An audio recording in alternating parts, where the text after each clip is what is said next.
I suppose when Sam was born, he had a football in his cot.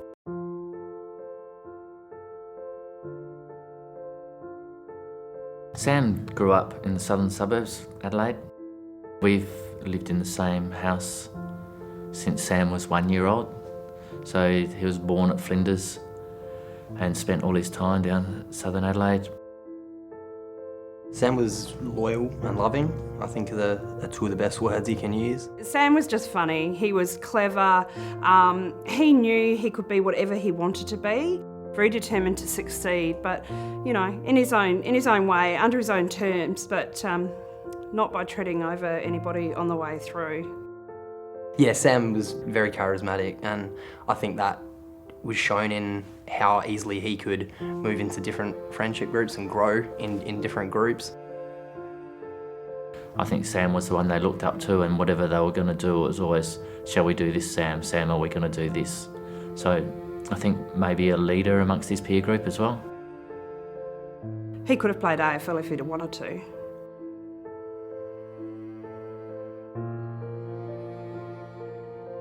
On Saturday, May the 3rd, it was pretty much like any other Saturday for us. Sam had a home game at South Adelaide. He had a fantastic game, kicked 5 goals, and we got to see him playing a winning side, and they hadn't won for quite some time. I remember going down into the change rooms and hearing them sing that club song, and you could hear Sam's voice above everyone else's. Sam had his mandatory chicken palmy with his mates, but you know, it was a Saturday night and Sam had a party to go to.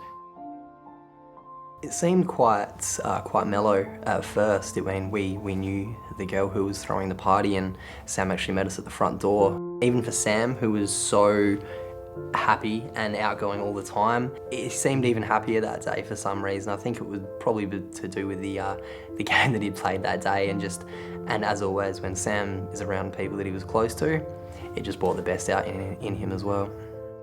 I remember the altercation starting out the back of the house, and then it getting quite large out the back, and then everybody starting to move off out the front. I was standing in the middle of the street after we'd moved out to the front of the property, and I knew Sam was somewhere behind me at that point, and I remember turning, seeing Sam, and then more things happening, and turning around again.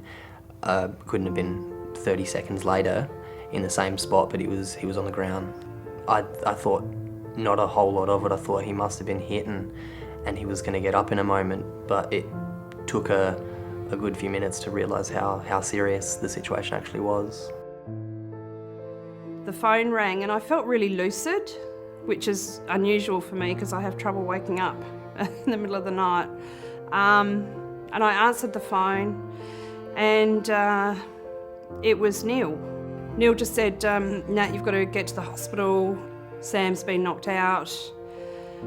They said it's really bad, and I said, yep, I know, I'm coming. When Natalie got to the hospital, she went in and spoke to the doctors and had a look at Sam, and she told me that Sam wasn't going to make it. I checked his eyes, and I just said, no, he's gone. Had a heartbeat. He was on a breathing machine, but he was dead. I told her really just to shut up, and what would she know? Nothing could hurt Sam. A few hours later, when the doctors came up and said that he was brain dead, and had we thought about organ donation? And I think that's when it sunk in, you know, when you have to make the worst phone calls I've ever had to make in my life. Ringing up the brothers and sisters and the nannies and granddads and saying, do you want to come in and say goodbye?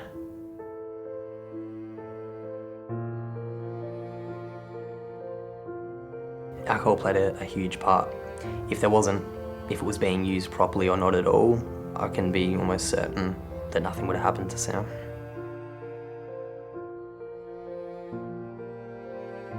We're not here to say don't go out and have a good time. We're here to say go out and have a good time, but do it safely.